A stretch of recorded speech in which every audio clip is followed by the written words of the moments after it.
Thank you. We'll go ahead and start with opening comments from Coach. Obviously, great win, great resolve by our guys. In a bowl game, when you get down 34-17, it's easy to throw in the towel, but not this crew. It was really important for them to finish out strong, get these seniors a win, get a 9th win, as well as catapult us into 2025, because we got a lot of good football players coming back, including the guy to my right in Dylan. And I'm just so proud of the guys of having that resolve and continuing to fight. We played a ton of young guys. I look at guys like Zayshawn Rich and Donnie Mack. I mean, those guys made plays at corner, and it was fun to see. And we had a lot of guys that played, maybe sometimes their most snaps they've played. But we're just so thrilled with finding a way to get stops on defense, which we struggled at, and then capitalizing with some big-time plays offensively, and then getting the big stop at the end, and then putting the ball in Avery's hand and saying, you got to get 3 carries, you got to get a first down, and it was big for us. Any questions? Again, if you could raise your hand, we'll get a mic to you. If you could identify yourself, please. We'll start in the back row on the right. Austin Williams. Avery Johnson broke the school record for most passing touchdowns in a season with 25. What can you say about him as a player? Avery's a great player, obviously. I mean, he has so much talent in the world, but he's someone that also works at it too. I've seen a lot of guys who have great talent and don't put in the work, but Avery's got both of those combos, so he's gonna continue to be special. Go in the back here. Mitch Fortner, News Radio KMAN. For Coach and for Austin, you're down 17. It's third quarter. Austin makes a play. He starts winding the guys up. Was it that moment or before or something right after that was kind of the big lead to the turnaround? Yeah, I mean, honestly, I kind of did feel momentum shift right there, and I think guys, they were believing, but once we kind of started playing faster and we started sending more pressure, guys really believed and bought in, and I think that's kind of when we felt that momentum start to switch. Second row left. Dylan Kellestrop out here with the Wichita Eagle. How did you think you handled that much more usage today, and what do you think you did best on the field? I just tried to do my job to the best of my ability. We worked on these plays for the past 2 weeks, so just trying to do my job, and that's what I did today. Here on the left, front row. Dylan, you've had to be patient, almost 2 full seasons now, and you finally got your chance to be the main guy along with Joe, but how good did that feel? It felt real good. I played the whole season. It wasn't like I was wasting my time. I just was trying to do my job and my part for this team, and so I guess you could say I had more of a job to do today. So as long as I stayed focused and did what I was supposed to do, I think we was going to come out and be successful. We're going to go on to the right side here, second row. Dylan, what did tonight's performance from you, Avery, Joe Jackson, the guys that are going to be here next year, kind of show what you guys are capable of for next season? Yes, it just shows we wanted more for next year, and this was a great building game for next year as well. Coming in next year, especially in January, it starts then. So just trying to be diligent and work hard, really. Stay in the second row, far right. Coach, you mentioned the the young defensive backs who came in and made plays, and Zayshawn making the tackle on the 4th down. First of all, what did they do well today to sort of give you encouragement, especially because I know kind of earlier on they gave up some big plays? Yeah, well, I don't think we played our best defensively in the first half for sure, and then we didn't get off to a good start in the second half on either side of the ball. But that's, like Austin said, maybe it flipped. We make a big play there, then Dylan breaks a long run. We get an interception. We get a big play after that. We just needed the momentum to flip, and once it did, I think you could tell our sideline had all the energy, and then they were starting to struggle a little bit. So it was huge for those young kids to come in and make plays, because Dylan sees those guys every day. Those kids are really good players. They just need belief and confidence, and it was fun to see Zayshawn and Donnie Mack get that belief and confidence today. Back row, far right. Coach, Connor Emery with NAC today.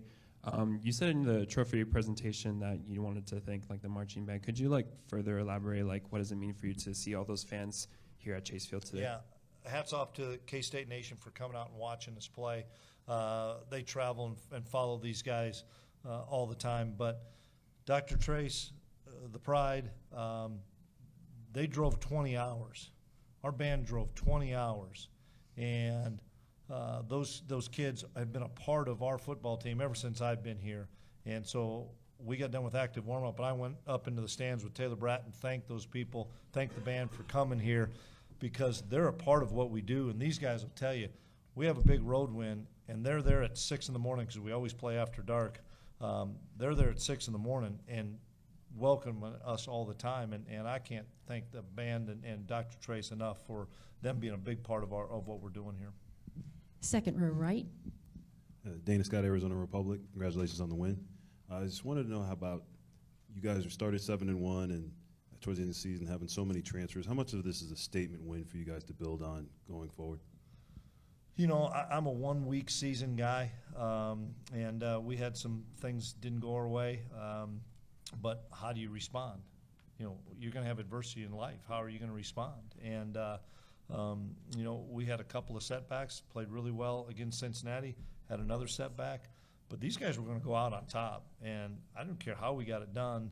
We had good couple weeks of practice, and I thought we had really good game plans, and then we finally started to execute them. But these guys will tell you, you know, Austin's been a part of it when you have a big win to end the season, and it can catapult you into a Big 12 championship. Dylan's seeing that, and that's going to be the challenge to guys like Dylan and in his class and some of those other guys. There's a really good football players in there that they've got to take the next step from a leadership standpoint. Second row here. Dylan, obviously some really big plays from you tonight. You're trailing 34-17, then you come back with that 65-yard run. Can you walk me through that play, what you saw, and just the emotions running through your body as you saw the end zone? Yeah, when we came to the sideline, Coach B.A. on the iPad said the counter was going to hit inside. And so Bubba had a good kick out, and I just came off of him and tried to hit it as fast as I could. Yes, sir. Second row on the left. Austin, you chose to come back for one more year. Obviously, it was a rocky year up and down, but for having it end like this, especially getting to be the defensive MVP, how much does that mean to you? It means the world to me. You know, like you said, it wasn't, you know, how I envisioned the year to go, but I do believe that we're building, and I'm just glad that I could help be a part of a win to catapult, like Coach was talking, this future, because I know the future's bright, and I'm just so thankful that I came back and so grateful for Kansas State. Go ahead, second row here on the left. Chris, when you're getting a lot of explosive plays on offense like you were today, do you coach the game differently? No. I talked to coaches, and I told Avery, we've got to beat these guys outside the hashes because I thought we had better team speed. And so we needed to continue to work outside the hashes. I think they're really good up front, and we needed to get those guys spread out and utilize our speed in space, and that's what we were able to do. And just want to go back on what Austin said. I know that there's some disappointment because there's a lot of teams that don't win 9 games, man. We just won 9 friggin' games, and we're going to talk about a disappointment. I'm out of this business if that's what we're going to do, because it is friggin' hard to win. And you look at what our guys did to win that 9th game, man, I'm nothing but proud of these guys. Back row on the left. Coach Damon Allred, Arizona Sports. You mentioned how this win can kind of give you momentum into 2025, but also bigger picture. What does it mean that a Big 12 team has been able to beat a Big 10 team in a bowl with how the national perception has been this season? Yeah, we can't control that. That's a narrative that we don't have any chance to control. We know our league plays good football. I can't wait to watch Arizona State play. I'm a big Kenny Dillingham fan. I got friends on that staff. They're going to come ready to play, and so I'm rooting for those guys, just like a lot of our guys on our team are. We play good football. We have resolve. We've got really good skill kids, as people find out. We got really good pass rushers. We blitzed the dog out of these guys in the 3rd and 4th quarter, and we got hits on the QB. So that's the kind of defense we play and kind of offense we play. Second row far right. Austin, as one of the team captains, to see so many young guys on defense, not just the freshmen, but some of those younger guys who have been playing all season, make the key plays down the stretch. How much pride and how much, I guess, pride do you take in knowing that those guys are going to help set up what you and other guys build? Yeah, I'm super proud of all the younger guys that got to play, and even guys that maybe aren't super young, but got opportunity. Daniel Cobbs obviously had a huge play for us. I think so many of those guys got a lot of confidence today, and it's going to carry into this offseason and carry in the next year. So I think I'm so proud of those guys. Any other questions? Hold on, we're going right to that guy. Get the microphone. If you don't ask me about these alternate uniforms, you and I are going at it. I got two questions for you. First, the alternate uniforms. You finally won. People were tweeting at me that's why you were losing. It was almost like it you doesn't have that's any why effect. we were losing, because you would continue to tweet that we'd lose in a white jersey, a white helmet.